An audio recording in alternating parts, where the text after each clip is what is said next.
What's going on, Cubs fans? It's your boy Mike Jones. And listen, we got a lot to talk about in this episode. But the main thing we got to talk about is the fact that Craig Counsell has some tough decisions coming up. Listen, I'm going to do my best to play Monday morning manager and try to quarterback this thing for Craig Counsell to let you guys know who should be a starter in the starting rotation for the pitchers and who needs to actually be in the bullpen.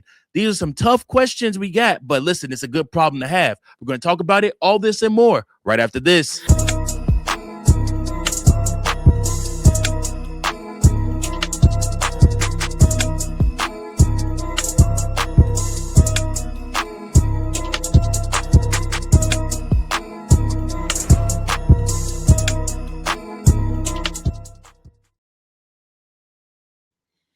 Welcome in, everybody, to another episode of Chicago Cubs Central, your number one spot for all things Chicago Cubs. And before I do another damn thing, let's go ahead and fly that W. Chicago Cubs picking up another W in the nation's capital, taking care of those Washington Nationals and winning the season series as well as this series against the Nationals with one more game still left to play. Listen, the Chicago Cubs did their damn thing and took care of business. And listen, it couldn't have happened at a better time. The Brewers finally are hitting a slump. They got swept by the Padres this week in San Diego. And now they head off to Los Angeles to play the Los Angeles Dodgers for a 4-game series set, where they will see two of Los Angeles's aces. So listen, the Brewers have a really, really tough schedule coming up. Meanwhile, the Chicago Cubs are beating up on the Nationals and will face the Cardinals and then the White Sox over the next couple of games. And then we got the Arizona Diamondbacks and the Mariners coming to Wrigley on top of that. So listen, the Chicago Cubs are doing the damn thing right now, and it's looking great. Sunny skies, blue skies for the Chicago Cubs. Everybody's getting back healthy, and we are going on a heater. Guys, this game, got to give it up for Alex Bregman. A lot of people had a lot to say about Alex Bregman, including myself. I've did multiple episodes on Alex Bregman on how did the Chicago Cubs get gypped? Did the Chicago Cubs get rizzed by picking up Alex Bregman? But guys, I will tell you this: since the All-Star break, Alex Bregman has been on a heater like no other, and it continued tonight. 3 home runs, 1 game. My goodness, Alex Bregman is trending towards 20 home runs for the season. We just had Seiya Suzuki cross that threshold. PCA's been crossed that threshold. PCA's heading towards 30.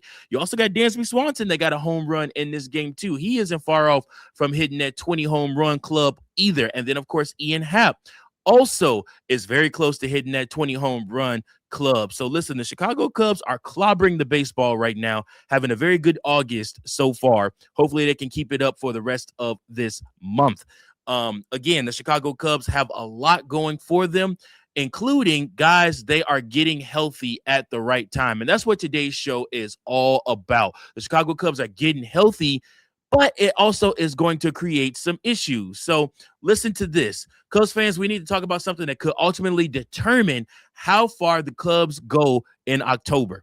And no, it's not the offense. It's not Pete Armstrong. It's not Alex Bregman. It's not even the bullpen, y'all. It's the starting rotation. Because right now, Craig Counsell has a problem that every manager would love to have. Too many starting pitchers. Look at the names: Matthew Boyd, Shōta Imanaga, David Peterson, Clay Holmes, Kevin Gausman, Colin Rea, Javier Assad. Then you got Eric Cabrera and Ben Brown working their way back. That's 9, count it, 9 pitchers who have legitimate argument to be a part of this pitching staff. But here's the problem. You can't start 9 pitchers. And when the postseason arrives, you don't necessarily want to have 5 traditional starters. You want to have the 5 best pitchers.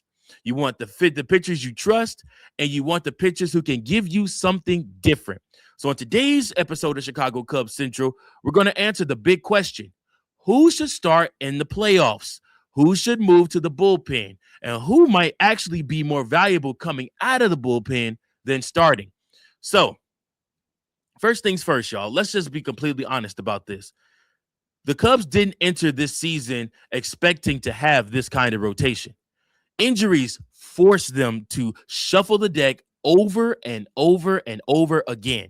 And now, after the trade deadline, Jed Hoyer has added two huge pieces in Kevin Gausman and Clay Holmes. Now, Gausman was acquired from Toronto, and MLB noted that he came over with a 4.51 ERA over 115 and two-thirds innings for the Blue Jays. But also, we want to point out that he had pitched much better recently and had been a major part of Toronto's postseason run in 2025. Meanwhile, Holmes is a very interesting case. He was a starter this year. Before his leg injury, he had a 2.39 ERA through 9 starts and had gone at least 5 innings while allowing 2 or fewer earned runs in each of those starts. Now, when you've got guys like Ben Brown, who had an ERA of 1.85, 0.94, and 65 strikeouts in 68 innings before his injury, that's not somebody you casually leave off your postseason roster either. Then there's Javier Assad, who's been one of the more dependable arms on the staff. And Imanaga has continued to pitch better and better, even though he kind of slumped in his last start in Washington. The Cubs don't necessarily need to figure out their 5 best starters are. They need to figure out who their 5 best postseason pitchers are. Those are 2 completely different questions. So let's look at things. First and foremost, let's talk about Shōta Imanaga. So, as of the Cubs' 11th matchup against the Washington Nationals, Imanaga was 8-9 with a 3.60 ERA. More importantly, he hadn't allowed more than 2 runs in a start since June 24th. And y'all, let me tell you something. That's the version of Shōta Imanaga you want in October. His StatCast arsenal is so fascinating, guys. He's using 6 pitches right now: 4-seam fastball, a splitter, a sweeper, a sinker, a curveball, and a slider. His 4-seam averages around 91.8 miles per hour, while the splitter is around 83.1. And that's exactly why I like him in the playoffs. He's not overpowering you with 89 or 98. I'm sorry. He's changing speeds. He's changing eye levels. He's throwing a splitter that can completely disappear. And he's experienced. Now, this is somebody I absolutely want in the playoffs. Maybe want starting in the playoffs if we get the good version of Shōta.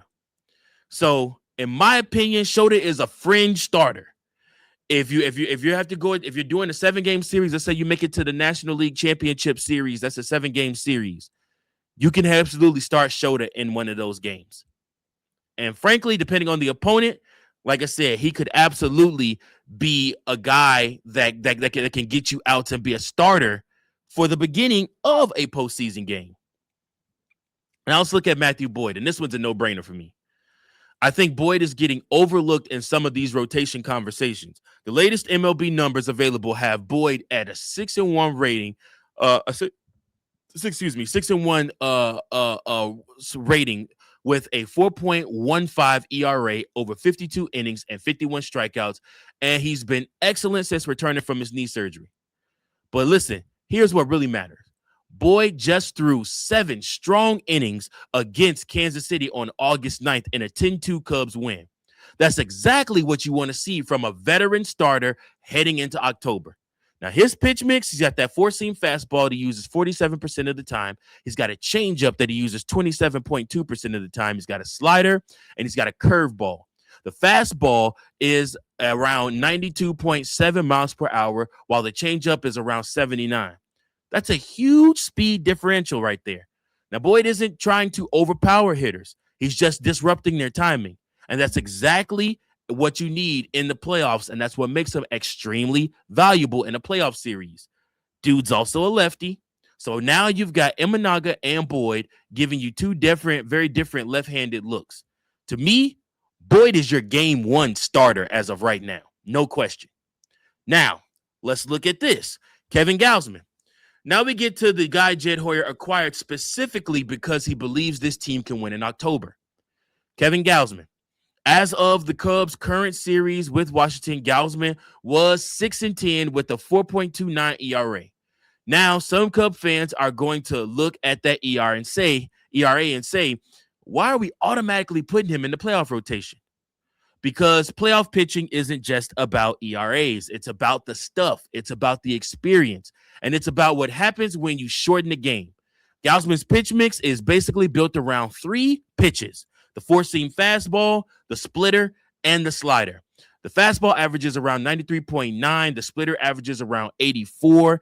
And StatCast shows hitters missing on 28.1% of their swings against him, which is above the league average. That splitter is still the weapon. And remember what the guy did in the 2025 postseason with the Blue Jays. MLB noted that Gausman threw 30 2/3 postseason innings with a 2.93 ERA during Toronto's World Series run, including Game 1 starts in both the American League Division Series and the American League Championship Series. This is why you acquired him. You don't acquire Kevin Gausman to beat the Nationals in August. You acquired him because you want Kevin Gausman facing a playoff lineup in October. Guess what? Kevin Gausman is going to be a starter. Now, let's talk about Clay Holmes. Clay Holmes is the biggest wild card because this is where I think Craig Counsell has a more interesting decision to make. Holmes had a 2.39 ERA with a 1.10 whip and 45 strikeouts in 52 2/3 innings before his injury.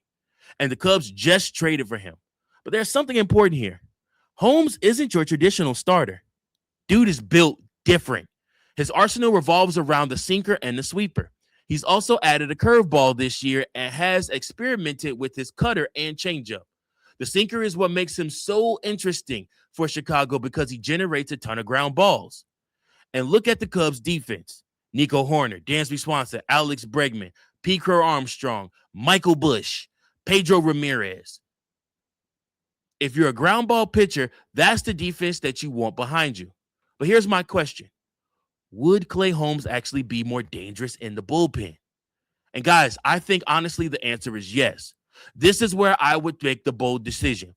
I would make Holmes my playoff bullpen weapon. Not because I don't trust him. Actually, it's quite the opposite. I trust him enough that I want him pitching in the biggest moments. Imagine the 6th or 7th inning. The game is tied, runner on first, 2 right-handed hitters coming up. Then you bring in Clay Holmes. Sinker, sweeper, ground ball, double play. That's terrifying. And then you still have a ton of options of using him for more than 1 inning. I think Holmes could be the Cubs' postseason version of a fire extinguisher. Put out that fire. Now let's look at Javier Assad. And this is probably the hardest guy for me to move out of the rotation. Assad's current 2026 numbers are excellent. He's a 6-1 with a 3.86 ERA in 65 1/3 innings pitched and a 1.12 whip. And his arsenal, guys, is ridiculous. He throws seven different pitches: a sinker, a 4-seam, a cutter, a changeup, a curveball, a sweeper, and a slider. His sinker averages around 93.1 miles per hour. His 4-seamer is around 93.2 miles per hour, and he has extremely consistent release points all across the arsenal. That's why Javi is so valuable. He can give you length, he can change speeds, he can attack both sides, and he can move into the bullpen without needing to completely change who he is. But see, here's my dilemma. If this were a normal regular season, I would absolutely keep Javier Assad starting. But in October, I think Assad will become one of the Cubs' most important bullpen weapons. Imagine him entering the 5th inning and giving you 2 or 3 innings. Guys, that's incredibly valuable for me. Assad becomes the 6th starter or a long relief weapon for you. If somebody gets hurt, he starts. He starts if you need a game 5. But I don't necessarily need to put him in the initial 4-man playoff rotation pending the Cubs winning the wild card. Now, let's look at Ben Brown. And here's where things get interesting. Before the injury, Brown had a 1.85 ERA, a 0.94 whip, and 65 strikeouts in 68 innings. Guys, let me tell you something. Those are ridiculous numbers. They make absolutely no sense. Dude has a 4-seam fastball. He also has a knuckle curve, and he has a sinker. StatCast has documented him using all these pitches during his 2026 starts. The problem isn't talent. The problem is timing. He's coming back from an injury. He's not going to have unlimited time to rebuild the starter's workload. And that's why I agree with the idea that Brown could return as a reliever. Actually, in fact, I love it. You could bring Brown back as a multiple inning weapon. Maybe he gives you 2 innings, maybe 3. And because he has starting experience, you aren't asking him to simply get 3 outs. You're asking him to get 6 or 9 outs. That's a major weapon in October. But here's my other thought. What if Ben Brown became your closer? Or even more so, what if you used Ben Brown as your setup man to get to Jacob Webb?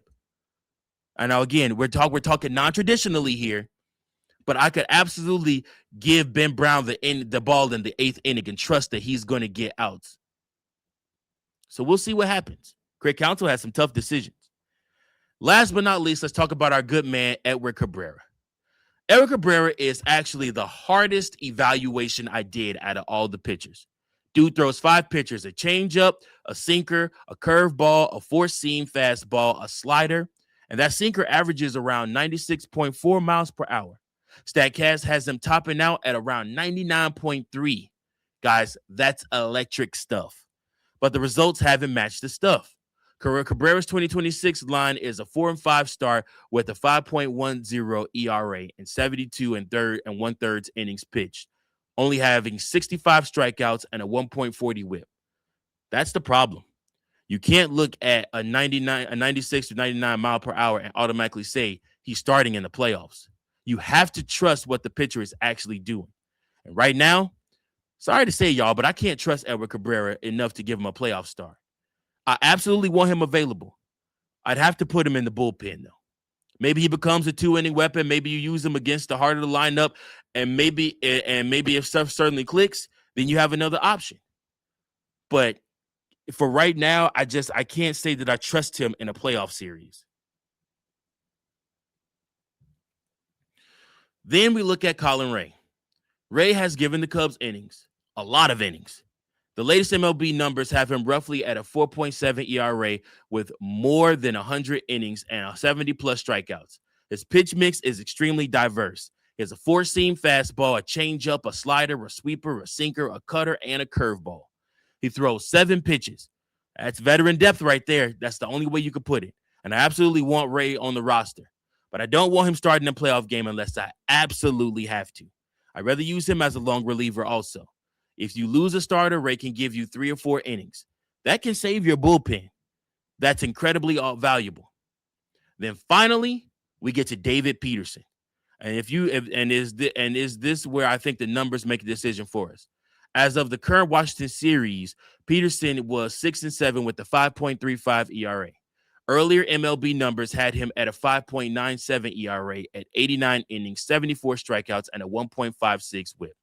His pitch mix is sinker, slider, 4-seam, curveball, and changeup. The stuff is good, y'all. We've seen it ourselves. He gets out, he gets ground balls, he gets swings and misses, but the results have not been good enough. So I think Peterson is the easiest guy to move out of the playoff rotation. If you need a lefty out of the bullpen, fine. But I don't want Peterson starting a playoff game over Imanaga or Boyd. So finally, let's answer the question. If the playoffs started tomorrow, assuming everybody is healthy, here's how I would line it up. Matthew Boyd, game 1. Kevin Gausman, game 2. Shōta Imanaga, game 3. On a short leash, short leash. If there needs to be a game 4, then I'm going to go with, honestly, I'm probably going to go with David Peterson. Then after David Peterson, if there needs to be a game 5, I'm going to go Ben Brown. I think Holmes will benefit coming out of the bullpen. I also think that Rea will benefit coming out of the bullpen. I think that there were so many options for the Chicago Cubs roster. And I think the Chicago Cubs have a decent bullpen too. So listen, these are the guys that I'm looking at. And then, of course, if you need 5 starters, These are the pieces that can absolutely help you. So, in my eyes, the biggest question is who should actually move to the bullpen. And here's my ranking. Clay Holmes, absolutely, number one, should move to the bullpen. I think he could be a devastating bullpen addition. Then Javier Assad needs to move to the bullpen. Personally, which I don't think the Cubs will do, I think Edward Cabrera should be in the bullpen. That's going to be a controversial take here. But Edward Cabrera should absolutely come out of the bullpen in the playoffs for the Cubs. I think that he's better suited to come out of there. I think that the pressure gets to him, and I don't think that he is ready to pitch in the playoffs for the Chicago Cubs. And I fear him getting knocked around pretty heavily. So we'll see. Colin Rea absolutely can help you out of the bullpen too. So if you ask me, who's the best Cubs playoff starter? As of right now, guys, I'm still giving it to Matthew Boyd. Matthew Boyd has looked damn near untouchable. Why? Because right now he's pitching so well. He's left-handed. He's experienced. He has all these different pitches he can use, and he's been giving the Chicago Cubs consistent quality starts. Then I'm looking at Gausman. Then I'm looking at Imanaga. Then I'm looking at potentially going either Assad or Ben Brown. But here's the more important thing. The Cubs' postseason advantage isn't necessarily their rotation. It's their depth. Think about what Counsell could potentially do. You can have Boyd give you 6. Then Holmes come in. Then after that, you got to deal with Ben Brown. Then after that, you got to deal with Javier Assad. That's 3 completely different looks. Or Imanaga gives you 6. Then Cabrera comes in throwing 98. Then Holmes comes in throwing the sinker. That's how you win playoff baseball. You don't necessarily need one guy to throw 8 innings anymore for you to win in the playoffs. You need to prevent the opponent from getting comfortable, switching up your looks. And the Cubs have the personnel to do that. So Cubs fans, here's the thing. I want to know what you think. If everybody is healthy, who are your 5 playoff starters? Do you start Clay Holmes? Do you move Javier Assad to the bullpen? What does Ben Brown do? Does he return as a starter? What do you do with Edward Cabrera? And most importantly, who would you have start in a game 1 of a playoff series? Would it be Boyd? Would it be Gausman? Would it be Imanaga? Let me know in the comments, because Craig Counsell has a heck of a decision coming. And for once, the Cubs pitching staff isn't the problem that they don't have a lot of arms. It's that they may have too many. And honestly, that's a problem I think every Chicago Cub fan would to gladly take. Let me know what you guys' thoughts. Make sure that you like, share, and subscribe, and comment below your thoughts. Until next time, go Cubs go. Peace. Thank you for watching another episode of Chicago Cubs Central, the #1 spot for all Chicago Cubs content. Remember to like, share, subscribe for more Cubs content.